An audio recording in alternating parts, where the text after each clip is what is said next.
आप सभी को मेरा नमस्कार। एक छोटी सी व्यंग कथा प्रस्तुत कर रही हूँ। शीर्षक है आईना। कुछ आईने उसे बहुत अच्छे लगते, कुछ घटिया, किसी काम के न होते। वजह छोटी सी थी। जिस आईने में उसकी शक्ल अच्छी दिखती, वही उम्दा होता। कुछ ऐसे बेशर्म आईने थे जिनमें उसका अच्छा खासा चेहरा बूढ़ा दिखाई देता, झुर्रियों की परत दर परत खोलता हुआ।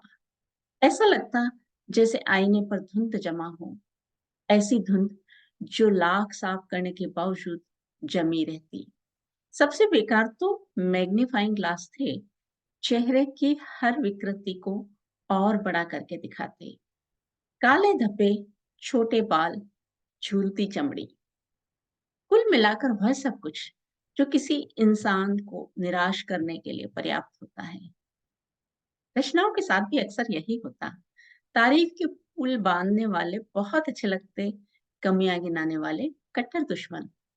रोज रोज कई गुलदस्ते, फूलों के ढेर और रोमांटिक कविताओं की पंक्तियां सोशल मीडिया के तमाम मंचों पर उसका स्वागत कर भेजने वाले एक नहीं, अनेक थे।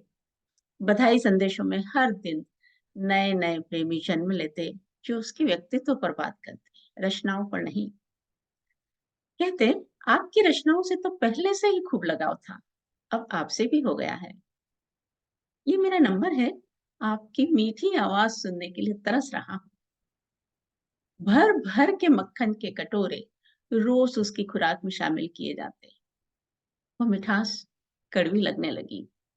पुरुष मित्रों के मक्खन और महिला मित्रों के खुंदक भरे संदेशे तन मन में आग लगा देते। शरीर को भेदती ये कीलें चुभन छोड़ जाती। जमा हो रहा आक्रोश बाहर निकलने को आतुर था।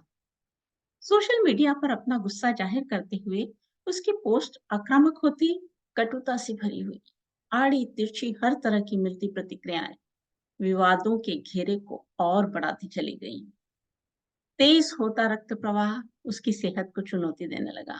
अनावश्यक तनाव में झुलसता दिमाग अब एक ही दिशा में फोकस करता कि सबको सबक सिखाना है। विषाक्त मन और शक की नजरिया, ये सब मिलकर भीतर ही भीतर फौज की एक बटालियन तैयार कर चुके थे।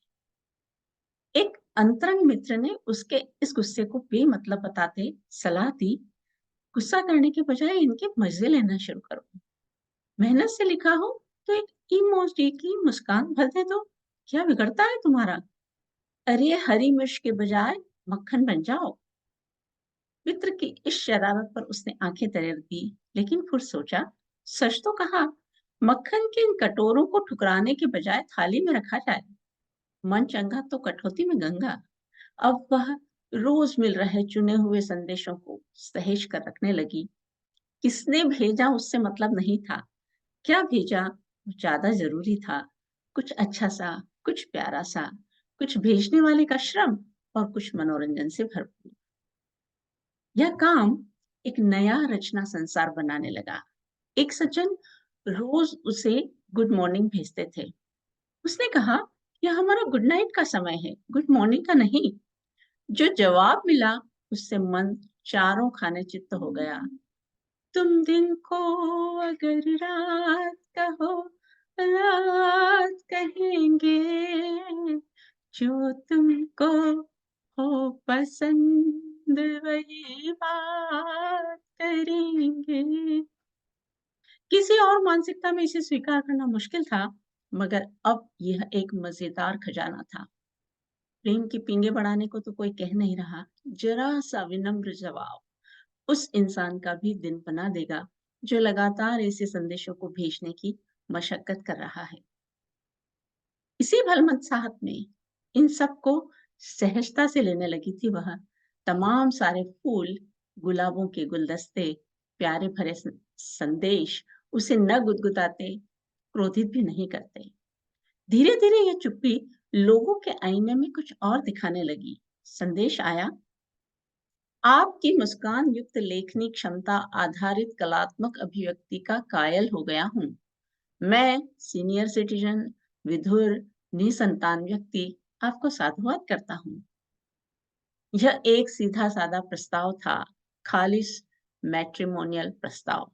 पति बोले, "तुम्हारा जवाब नहीं, इस उम्र में भी रिश्ते आ रहे हैं?" वह अपनी वृद्ध अल्हड़ता पर नाश नहीं कर पाई। इस बदसलूकी को खोलकर पी लिया। इस धैर्य को धारण किए आधा दिन ही बीता था कि एक वीडियो बार-बार इनबॉक्स में झाँकने लगा। ये किसी बुजुर्ग मित्र से आया था, जो बेहद संजीदा नज़र आते थे। वीडियो खोलकर बड़े चाव से देखा, करंट सा लगा। एक बूढ़े का एक जवान लड़की के साथ नंगा नृत्य था यह। अब धैर्य की सारी हदें पार हो गई थीं। ब्लॉक करने से पहले सबक सिखाना था। कमर कसना ज़रूरी था। मक्खन का समय खत्म हुआ, हरी मिर्ची का शुरू। बुजुर्ग मित्र को ऑनलाइन देखकर फ़ोन किया। वे बड़ी सहजता से बोले, "मैं भी परेशान हूँ। किसी ने मेरे अकाउंट को हैक कर लिया है। कोई मेरे चेहरे को फ़ोटोशॉप करके लगा रहा है।" मामला और ज़्यादा पेचीदा हो गया था। गरम तेल में डालने पर हरी मिर्ची को भी दर्द होता है। सबको खांसने पर मजबूर करके अपने उस दर्द को वो बाँट देती है। उसे लगा कि वह खुद भी हरी मिर्ची में बदलती जा रही है। तले जाने की छटपटाहट बाँटना ज़रूरी था। लेकिन 5,000 मित्रों की विशाल सेना में किसके सर बगावत का ताज पहनाएगी? इसी ऊहापोह में सब्जी की छौंक लगाते हुए हरी मिर्च जल गई। खांसते-खांसते उसका बुरा हाल हो गया। चेहरे और आँखों को ठंडे पानी से बार-बार धोया। चेहरा पोंछते हुए आईना सामने था, सच्चाई उगलता। अपने प्रतिबिंब में ही सच्चा मित्र दिख रहा था। खुद को खुद की आँखों से देखना। न मक्खन की ज़रूरत थी, न हरी मिर्च की। अब आईने पर जमी धुंध साफ हो गई थी। नमस्कार।